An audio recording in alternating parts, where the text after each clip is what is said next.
Après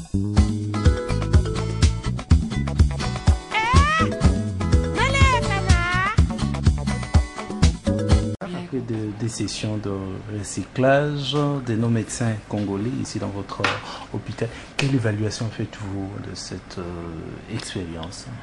L'évaluation doit se faire de deux côtés, je pense d'abord du côté des médecins congolais. Là, j'ai eu l'impression, après avoir écouté mes collègues ici à l'hôpital, qu'ils étaient très positifs et qu'ils ont appris plusieurs nouvelles choses.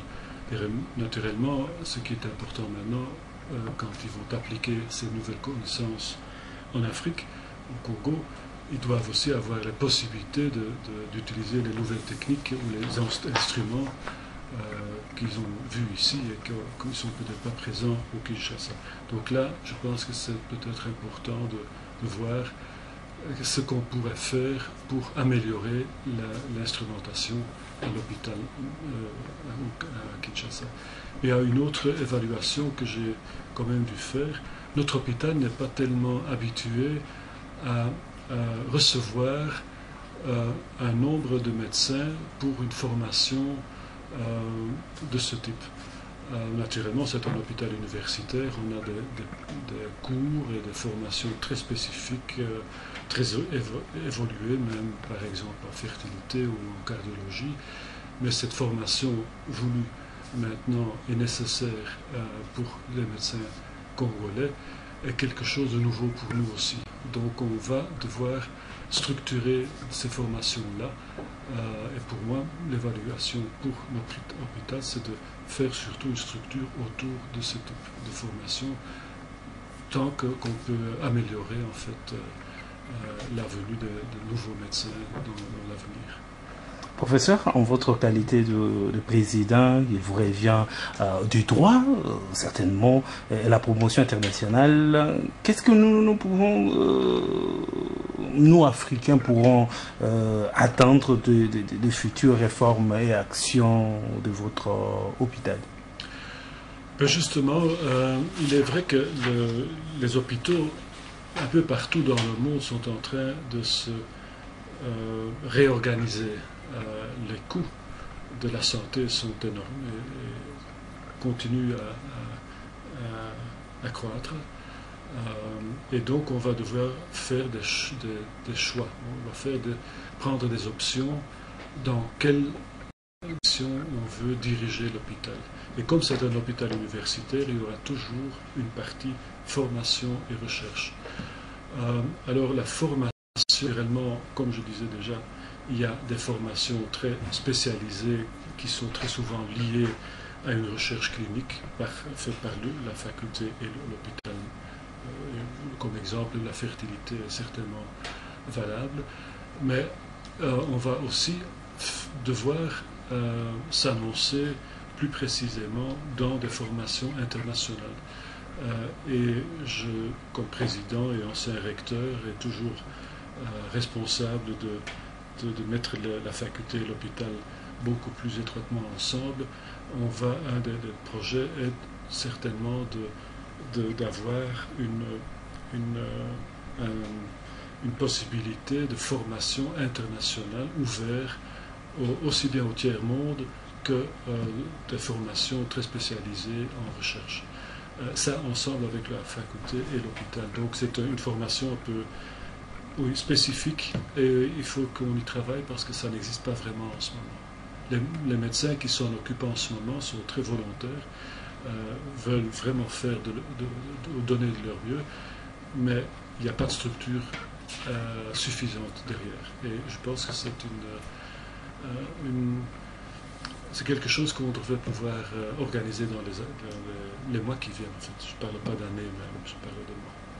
Monsieur le Président, peut-on rêver de voir un jour le professeur Van Kam à Kinshasa, tenir une conférence ou dans nos hôpitaux en blues, en photo blues en tant que médecin, et surtout pour encourager les médecins et les infirmières de l'IZB, des bénévoles peut-être en République démocratique du Congo. C'est pas un rêve pour vous, c'est un rêve pour moi de pouvoir y aller. Donc, non, on en a déjà discuté et je pense que peut-être là, c'est peut-être quand même 1 an ou 1 an et demi. On va devoir. Je pense qu'il faut aller sur place, à une délégation de notre hôpital et voir comment on peut mieux comprendre les problèmes qui se posent à Kinshasa. Donc, volontiers, j'aimerais bien venir et on va organiser ça dans les disons, mois ou 1 an à venir. Tout ce qui nous reste, monsieur le professeur, c'est juste, tout ce qui nous reste, c'est tout simplement de dire un petit mot à tous les Congolais. Eh bien, je pense que les Congolais ont passé des temps difficiles. Et avec l'économie globale qui n'est pas vraiment positive en ce moment, il y aura encore certainement des mois difficiles à passer pour tout le monde, mais certainement aussi pour les Congolais. Mais je pense que la nature des Congolais est une nature très optimiste et sans optimisme, il n'y a pas d'avenir. Il y a un mot en anglais qui dit Optimism is a moral duty. Et je pense qu'en effet, le fait d'être optimiste est déjà à améliorer sa propre perception de la vie. Et là, je pense que les Congolais ont déjà quelques pas devant nous. En même temps, je pense que c'est à nous maintenant de redéfinir comment on peut aider et reconstruire, par exemple, la santé au Congo. Et en tout cas, nous, on est prêts à faire de notre mieux pour avoir des projets ensemble qui vont se faire dans les mois qui viennent ou les années qui viennent, parce que là, on a naturellement besoin de plusieurs temps.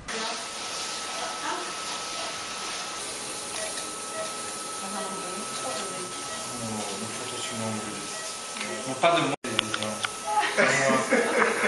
Moi, je reste discret.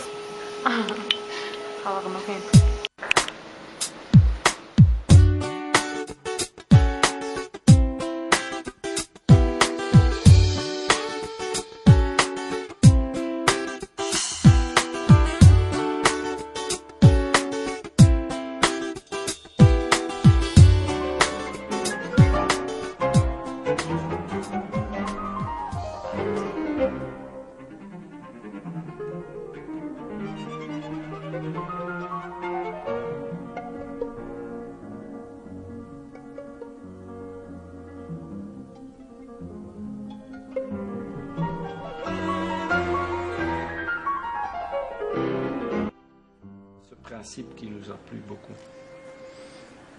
Après 2 séances de stage recyclage organisées dans votre hôpital, comment vous appréciez cela, monsieur le professeur? C'est enrichissant dans le sens que pour nous aussi c'est une première, dans le sens qu'on avait déjà des projets de collaboration avec des hôpitaux étrangers, mais c'était plutôt une collaboration matérielle, au sens de matériaux médicaux, etc., mais jamais de gens qui venaient pour être formés, par exemple.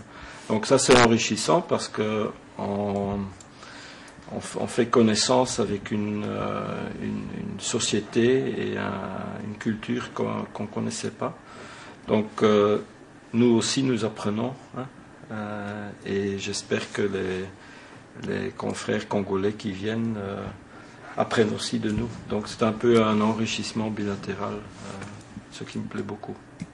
Et quand ils passent dans vos services, comment vous appréciez cela? Ça c'est l'avantage d'être un hôpital universitaire. Donc tout le monde a l'habitude de voir passer des gens d'un peu partout pour apprendre des choses. Donc l'hôpital est plein de stagiaires étrangers qui viennent pour une période de quelques semaines ou quelques mois pour apprendre des techniques spécifiques médicales. Donc l'hôpital étant un hôpital d'entraînement, là il n'y a aucun problème. Mais je dois aussi dire ce que j'entends comme écho surtout des médecins gynécologiques et qui sont plus souvent sollicités par vos collègues là, qui sont quand même, qu'ils apprécient beaucoup que ils peuvent, disons, donner ce qu'ils ont, ce qu'ils savent à des gens qui sont très curieux et qui veulent apprendre. Donc ça c'est bien. Qu'est-ce que les Africains peuvent attendre du professeur Nopen à travers le Centre international pour la promotion de l'Afrique dans cette coopération? Ça dépend d'un peu. Enfin, ceci pour nous c'est une première aussi. Hein. Donc c'est la deuxième fois qu'il y a des gens qui viennent. Donc c'est une première année, disons, qu'on voit ce que ça donne.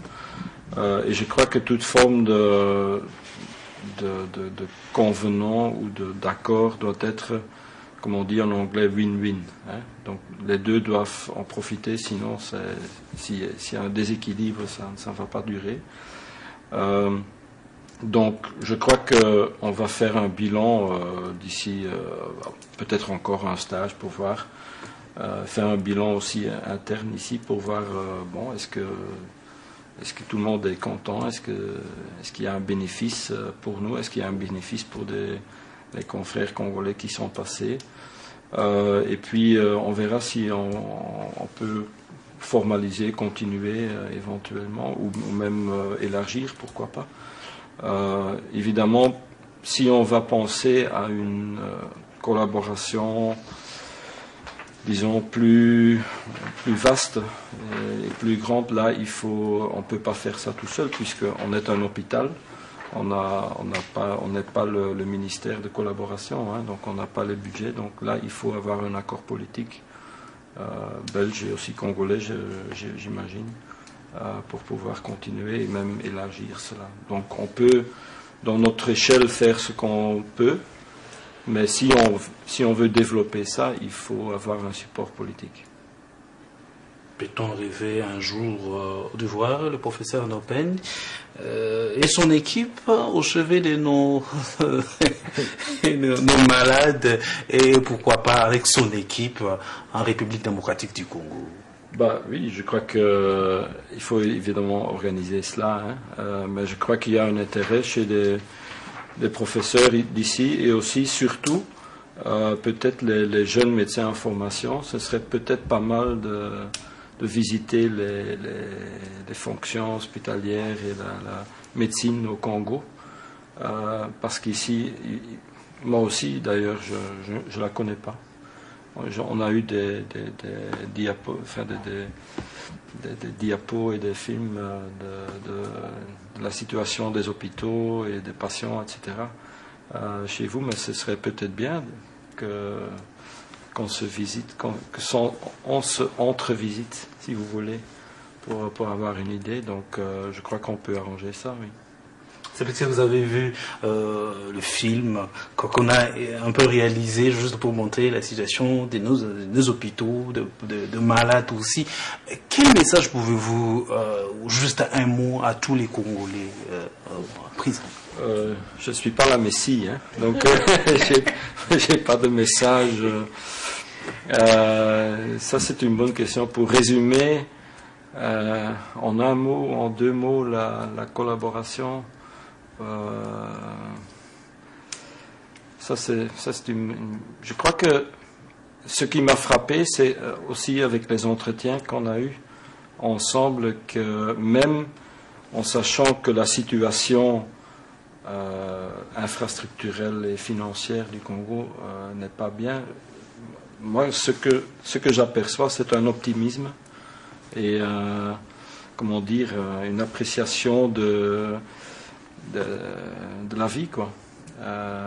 Que peut-être chez nous à l'Occident on a oublié un petit peu, parce que même avec la crise ici on est toujours très riche, et on a parfois, enfin à mon avis on a parfois tendance à ce qu'on dit en flamand d'être gnien, donc ça me plaît pas, ça me plaît pas, ça me plaît pas, mais en fait on est dans le luxe, on a des problèmes de luxe.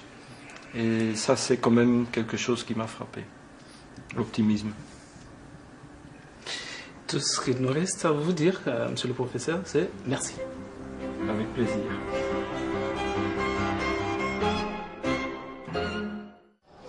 Effectivement, exactement c'est en Belgique. Vous avez vu nos médecins en Belgique. Vous avez vu le médecin de belge, comment